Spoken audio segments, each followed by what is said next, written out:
This is Chris Jackson, a DNC member. He tweeted out after the news of Biden's cancer, "I'm going to be real. It makes me absolutely sick knowing President Biden is battling an aggressive form of cancer while being trashed by people who claim to be his friends and allies. The bottom line is, this is gaslighting.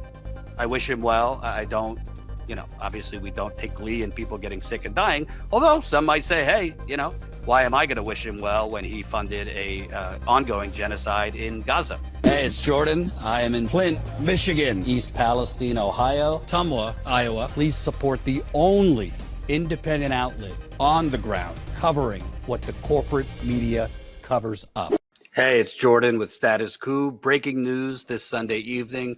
Former President Joe Biden has been diagnosed with an aggressive form of prostate cancer. He is 82 years old, will be 83 later this year, and the cancer has reportedly spread to his bones. Let me read this to you from CNN.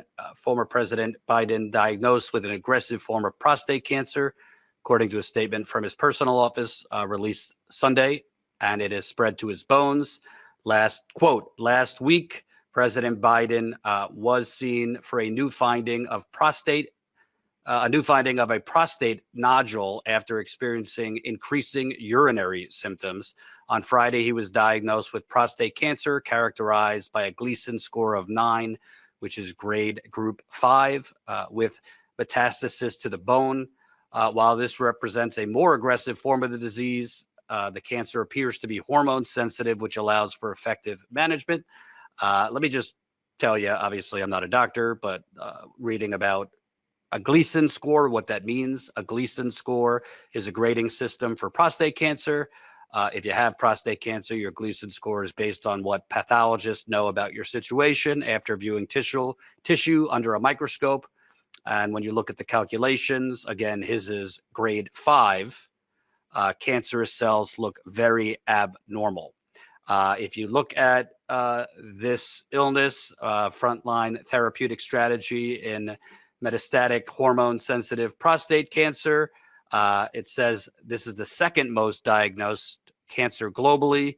And in these cases, the 5-year relative survival rate is 32%.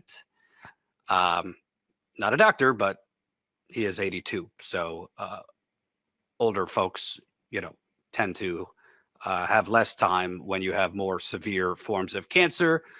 Just other medical facts about Joe Biden. Obviously, there's a lot coming out as far as his health, particularly his mental and cognitive abilities. But physically, he also, a couple years ago, was diagnosed with sleep apnea, which is a serious issue if not treated.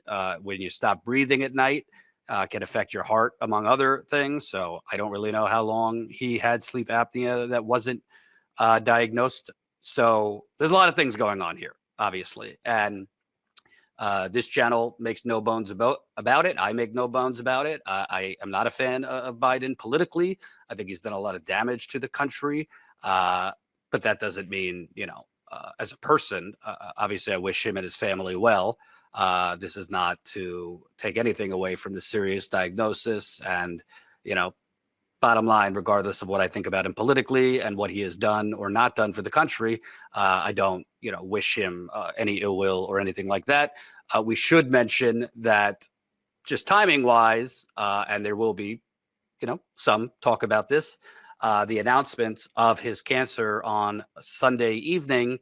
This announcement is coming a little over 24 hours away from the release of a highly, highly buzzed about book titled Original Sin, about President Biden, by Jake Tapper of CNN and Alex Thompson, a reporter with Axios. And that book is essentially releasing and revealing essentially a cover-up of Biden's drastic cognitive decline in the White House.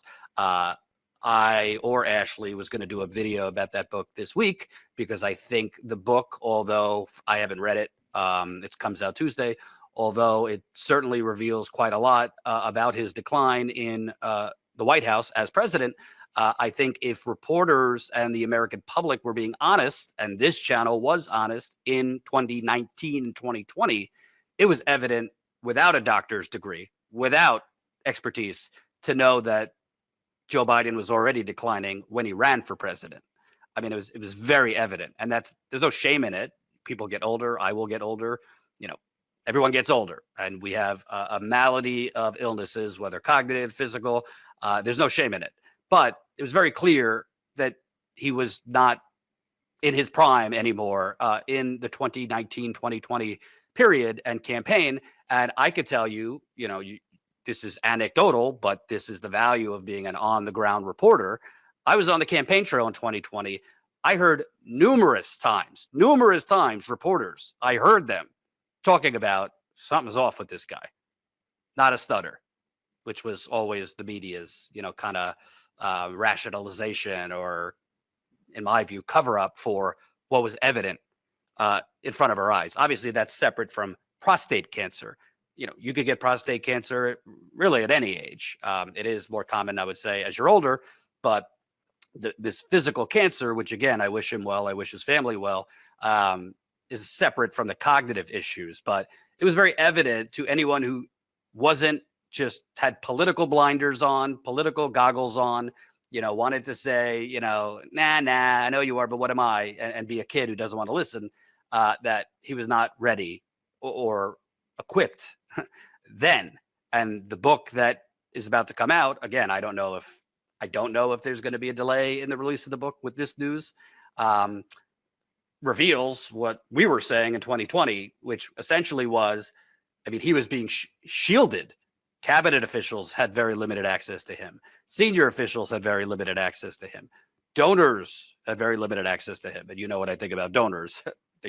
We should not have a system where rich people get access to the president and politicians, but we don't. But anyway, he was already starkly declining, and this is for another video and another day. It's not worth talking about now, but it should go to tell you how toxic our system is, that the Democratic Party that claims to be the party for the working class was willing to run someone clearly already on the way out. I don't mean in terms of living or dying, just on the way out in terms of his faculties. They were willing to push this man all so they could stop a populist progressive from ever sniffing the White House. Also, they could stop somebody who just wanted to provide universal health care and social programs and a stronger economic and egalitarian system and an anti-establishment figure like Bernie Sanders. Proof's in the pudding. Now, I'm not saying, hey, this proves we were right. He got cancer. This is not a cognitive issue. It's cancer. And, I don't want anyone to get it twisted. There will be some channels that I think and some figures who choose to exercise poor taste in this news. I'm not doing that. I do wish him well, but we should be very clear. Joe Biden should have never ran for president. He should have never become president. It seems with the revelations in this book that he was not fully doing the job of president, and there was kind of this board, if you will, this kind of committee of unelected people that were doing the job for him. There are reports that he basically ended each day at 4 o'clock, 4:30 as president. And, I think this news right now is already being weaponized to try and distract from the fact of this book coming out again. They could delay the release of the book given this news. I don't know. This is Chris Jackson, a DNC member. He tweeted out after the news of Biden's cancer, "I'm going to be real. It makes me absolutely sick knowing President Biden is battling an aggressive form of cancer while being trashed by people who claim to be his friends and allies. I've got a long memory, and I hope you do too. Defend this man and keep him and his family in your prayers." The bottom line is, this is gaslighting. You could have two thoughts at once. I know nuance is not popular or necessarily clicky on the internet. You can say, I wish him well. I don't, obviously we don't take glee in people getting sick and dying. Although some might say, hey, why am I going to wish him well when he funded a ongoing genocide in Gaza, where at this point, who knows? This estimates 50,000 to 150,000 Palestinians have died. Many moons ago, he helped push the Iraq war, which either killed or maimed, wounded 1 million Iraqis, brown people in the Middle East, and U.S. soldiers. With that said, as a human, I don't wish, I don't take glee in people getting cancer or anything like that. But I will say, you are going to see more of this with party stalwarts, party lifers, Democratic Party gas bags, you know, basically try to use this diagnosis, which does not sound good, to be clear, as kind of a shield for the cover-up, a shield for the fact that he was pushed not just by Obama, not just by James Clyburn in 2020, not just by, you know, all the establishment, Pelosi, Schumer, but by CNN, by MSNBC, by the New York Times, by the Washington Post, by all the rest that now put up their hands. Well, we didn't know. They knew. Again, I was on the ground. I was on the campaign trail. I heard reporters, you know, off camera talking amongst themselves like it was obvious. Something was off with the guy. I even heard some reporters speculating what it was. I'm not going to get into it now because this is a video on his cancer, but speculating what he had mentally. So at the end of the day, they all helped push this man. Now, there will be viewers who respond to this video, Jordan, you know, you're taking your eye off the ball, wish him well and focus on Trump.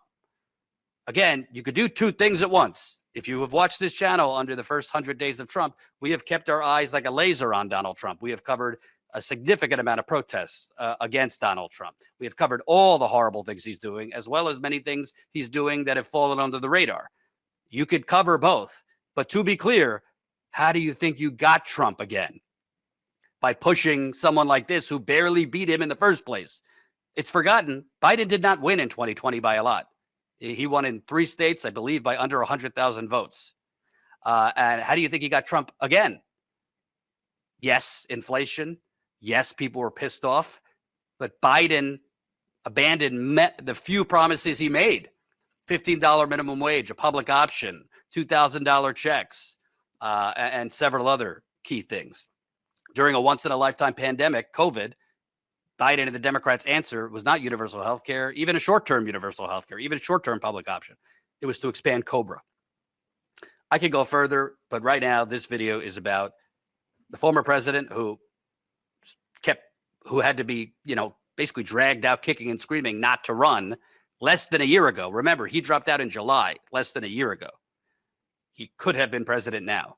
And I think this goes to a broader question. Sure, everyone could get cancer at any age, but typically, you know, it's a higher rate of cancer for people who are, you know, elderly.